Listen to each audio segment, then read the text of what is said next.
Adenike was sitting inside her hut one morning. She had just woken up and was ready to face the brutal day.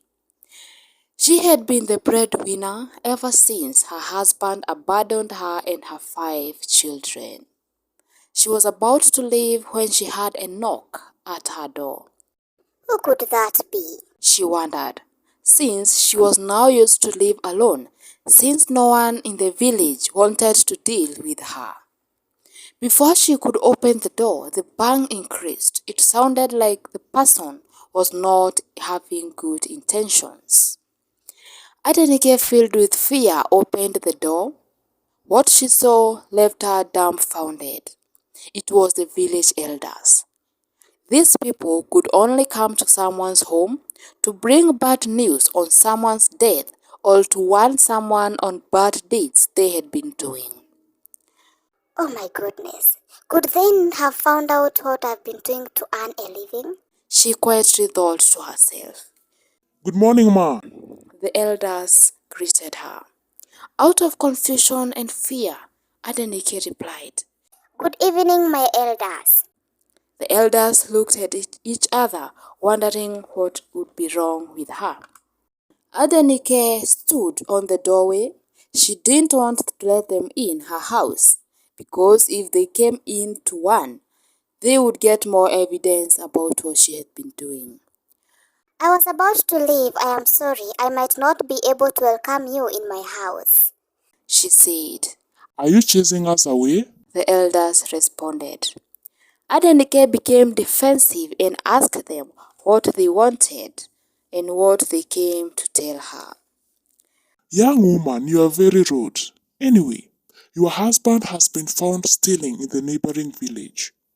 He says that you are his accomplice. It is good that you are leaving. Follow us, they shouted at her.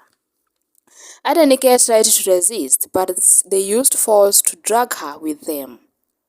They walked for many kilometers until they arrived where the case was to take place. On arrival, Adenike was unable to control her emotions. Painful tears rolled down her cheeks. She could not understand how much her husband hated her. Even after abandoning them to suffer, he still found that not enough. He wanted to drag Adenike to these cases she did not even supposed to be in. The case began and it took at least 2 hours. And luckily, Adenike was found to be guilty, although she was not even part of the deal. She tried to explain, but nothing happened. She even went to an extent of kneeling, asking for forgiveness.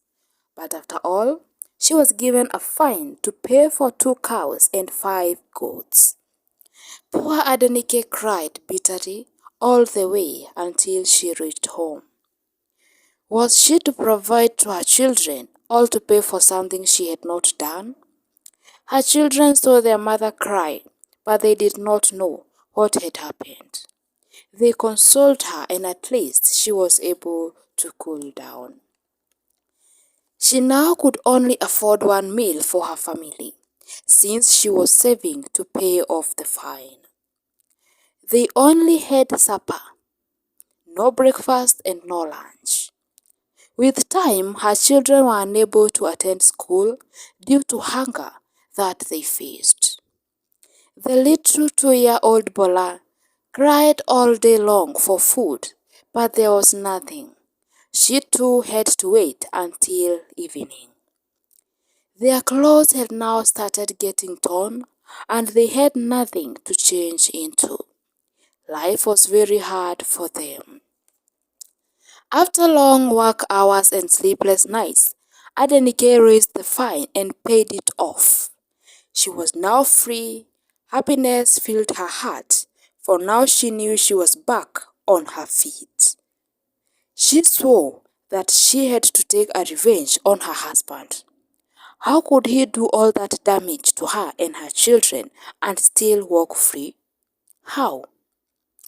Adenike started to investigate on the whereabouts of Chinedu, the husband.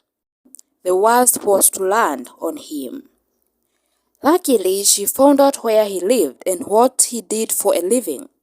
After all that information, she started plotting for something big for him.